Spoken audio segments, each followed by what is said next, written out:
Number 45, exposure to high temperatures. Exposure to high temperatures. Exposure to high temperatures. So the turbine blades are generally more susceptible to operating damage than the compressor blades because of exposure to high temperatures. Turbine blades are generally more susceptible to operating damages than the compressor blades because of exposure to high temperatures. Exposure to high temperatures. Number 46, turbine inlet temperature, or TIT.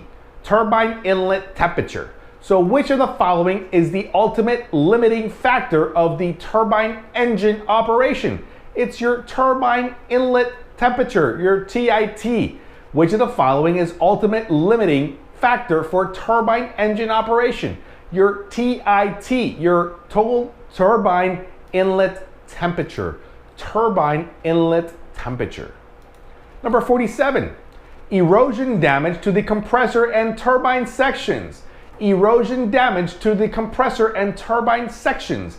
Erosion damage to the compressor and turbine sections. So the recurrent ingestion of dust and or fine airborne particles into a turbine engine can result in erosion damage to the compressor and turbine sections. So if you keep ingesting a lot of dust or fine airborne particles in your turbine engine, you may have erosion damage to your compressor and turbine sections. May have damage to your compressor and turbine sections. Number 48, turbine inlet temperature, TIT. Again, which of the following engine variables is the most critical during turbine engine operation? The TIT is the most critical. Your turbine inlet temperature. Which of the following engine variables is the most critical during turbine engine operations? TIT, turbine inlet temperature, turbine inlet temperature. Number 49, shrouded turbine rotor blades. Shrouded turbine rotor blades. So reduced blade vibration and improved airflow are characteristics in a gas turbines are brought about by shrouded turbine rotor blades. Shrouded turbine rotor blades. So reduced blade vibration and improved airflow characteristics in gas turbines are brought about by shrouded turbine rotor blades. Shrouded turbine rotor blades. Number 50, split spool axial flow. Split spool axial flow. So which turbine engine compressor offers the greatest advantage for both starting flexibility and improved high altitude performance? It is your split spool axial flow. Split spool axial flow.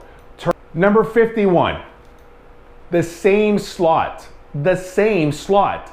Jet engine turbine blades removed for detail inspection must be reinstalled in the same slot. The same slot. Jet engine turbine blades removed for detail inspections must be reinstalled in the same slot. The same slot. 52, pressure rise per stage. Pressure rise per stage. So an advantage of the centrifugal flow compressor is its high pressure rise per stage. Pressure rise per stage. An advantage of the centrifugal flow compressor is its high pressure rise per stage.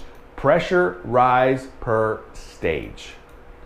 Number 53, turbine inlet guide vanes. Turbine inlet guide vanes. Turbine inlet guide vanes. So the highest heat to metal contact on a jet engine is the turbine inlet guide vanes. The highest heat to metal contact in a jet engine is the turbine inlet guide vanes.